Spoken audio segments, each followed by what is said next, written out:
Hello everyone, welcome back to my channel. I hope everyone is doing good. So in this video I'll tell about my last year mistakes जो कि मैंने करी थी और वो बहुत ज़्यादा इतनी मेजर मिस्टेक्स थी जो कि मेरे को लगता है मेरा पेपर उस स्पेसिफिक रीज़न से क्लियर नहीं हुआ क्योंकि मैंने बाकी सेक्शंस अपने अच्छे कर लिए थे। बाकी और थोड़ी मेहनत की तो ज़रूरत है, बट स्पेशली जो मेरे को फर्स्ट मेजर अपना रीज़न लगता है दैट वाज कि मैंने जीए पे अच्छे से फोकस नहीं करा था। जो मेरा प्रीलिम्स का रिजल्ट आ गया था फाइनल कि अच्छा क्लियर हो गया है, जो मेंस में दिन बचे थे तब मैंने जीए पढ़ना शुरू किया था एकदम स्टार्ट। तो मेरे को वो वर्स्ट मिस्टेक थी, मुझे इतना गुस्सा आता है। अब तो मैंने ऐसा है कि भाई शुरू से मुझे जीए लेते हुए चलना है, जैसे आ रही है वैसे करना है। तो ऐसा होता फिर लास्ट में सब कहते हैं कि अच्छा 3-4 महीने की पीडीएफ्स कर लो, तो मैंने बस वो पीडीएफ रटती गई। अब आप सोच लो आप 3-4 महीने की एक साथ रट रहे हो तो माइंड इतना नहीं ले पाता भाई, और तुम कंफ्यूज हो गए हो। जब पेपर देने गई थी तो ऐसा लगता था कुछ नहीं आता।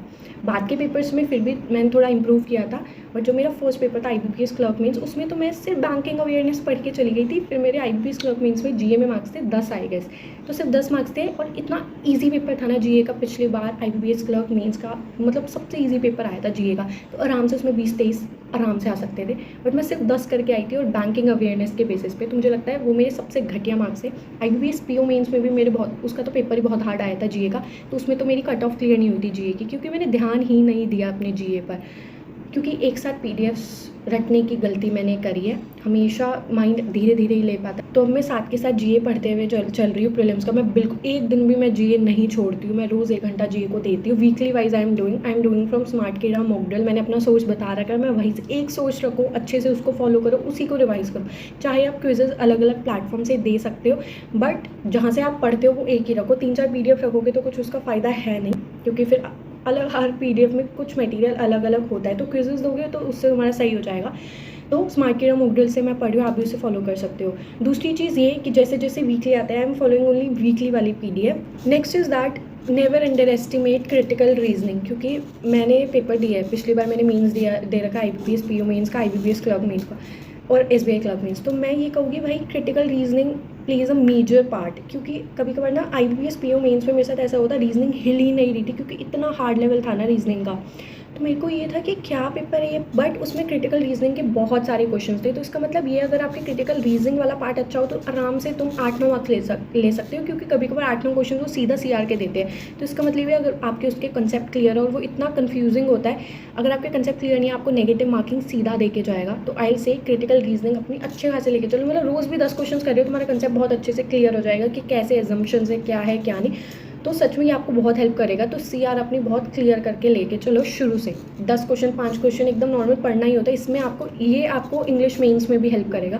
तो आई थिंक या इसमें आपकी कमांड बहुत अच्छी होनी चाहिए। एक और जो सबसे इंपॉर्टेंट चीज़ है, आप ना मेरी आईबीपीएस क्लर्क मेंस की एनालिसिस वीडियो देखना। That was my first exam, और उस एग्जाम में ना जब मैं दे के आई थी मैंने ये बोला था कि मेरे से बैठा नहीं गया था 2-2.5 घंटे।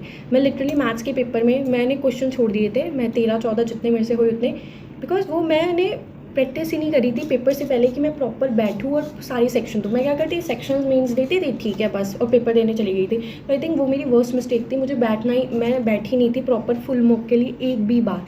तो वो चीज़ बहुत गलत है। जब भी आप मीन्स का पेपर देने जाओ तो उससे पहले आप इतनी बार ही ना ये आपकी प्रैक्टिस होनी चाहिए कि आप उतनी देर बैठो। क्वेश्चन तो आप बाद में करोगे, जब तक आपके पास वो ही नहीं होगा स्टेमिना बैठने का इतनी देर, तो कोई फ़ायदा नहीं है। तो मेरे को ऐसा लगता है मैं बैठ ही नहीं पा रही थी, और मैथ्स के तक आते थे मैं सोचती मेरे से नहीं हो रहा। तो ये चीज़ आपको इतनी बार प्रैक्टिस होनी चाहिए, क्योंकि अगर आपकी बॉडी को आदत नहीं होगी ना इतने घंटे बैठने की तो कुछ फ़ायदा है नहीं। तो ये चीज़ सबसे इंपॉर्टेंट पॉइंट तो मैं इसी को बोलूँगी कि पेपर से पहले उसका वैसा एनवायरनमेंट बना के आपको बैठना है, बहुत सारे मॉक लगाने हैं, और जितने मीन्स के मॉक हो सकते हैं ना वो लगाओ।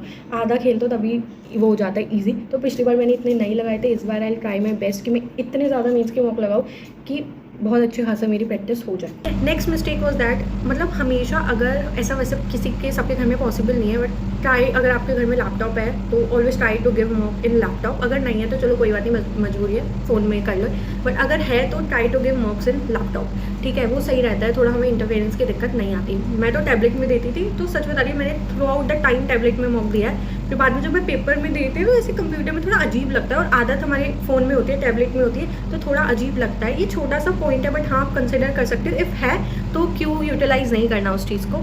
So that was the thing. Next cheese is that कि अब तो जैसे प्रीलिम्स बहुत पास में RRB PO का आने ही वाला है, तो अभी मेंस का पढ़ना is not good. But main चीज़ ये है कि जब अभी टाइम होता है प्रीलिम्स और मेंस को हमेशा साथ लेके चला, ये मत सोचो जब तक प्रीलिम्स नहीं होगा मेंस को छुएगी ही नहीं। तो ये गलतियाँ बहुत लोग करते हैं और मैंने भी आई थिंक एक एग्ज़ाम में मैंने ये चीज़ करी थी, बट बाद में मुझे अक्ल आ गई थी तो वो चीज़ मैंने नहीं करी। सिर्फ प्रीलिम्स का पढ़ना नहीं, बाद में क्योंकि मेंस के लिए बहुत कम टाइम बचा और कम टाइम बचता है और उसके बाद आपके पास इतनी चीज़ें होती है ना कि आपको कंप्यूटर करना है, आपको जीए करना है, आपको ये करना है, वो करना है, टाइम बहुत कम बच जाता है और फिर नहीं सब कुछ सेटल होता है, इसलिए मार्क्स कम आ जाते हैं।